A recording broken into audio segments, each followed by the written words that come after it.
you click reference geometry, you choose plane, then you click on your tree, on your front plane, then you choose the distance to the first face of your rib. Then you click flip offset, so to go the right way because we have negative distance there. Then you click OK when you're done with the distance. Then you click your plane that you just created, plane 5 is here. You can go to sketch, and under the convert entities you click an arrow and click intersection curve. Then you choose both of the left top one and the bottom one. You click OK, and then you have your outline. And then for each feature you created, for each hole you have to click it as well. So if you have 2 holes, you have to click every side of it, like that. So when you click OK, it's in there, okay? So you'd have all your cuts in there.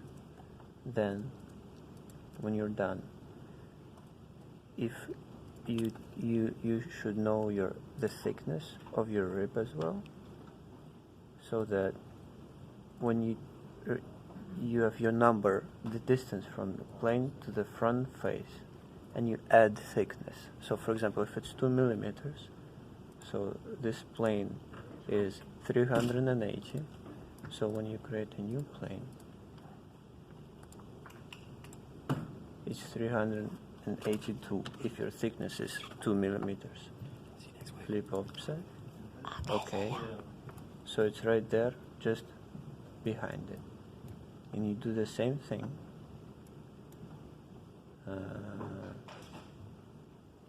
You do sketch, convergence, intersection curve, top loft, bottom loft, all your holes, the faces of your holes. You click OK. It's just behind it. Then you hide your loft. Then you exit your sketch. There you can see it, right? It's there. Then you go features, loft base space.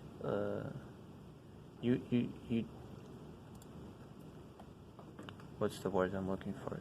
Press this one and this one. So sketch 12 and sketch 11. This is sketch 12 and sketch 11. And then you loft base them.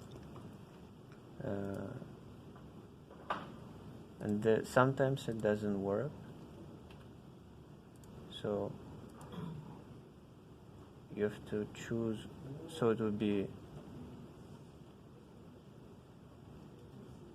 I haven't done it yet, so I'm experimenting right now. You can pause the video and we'll figure it out.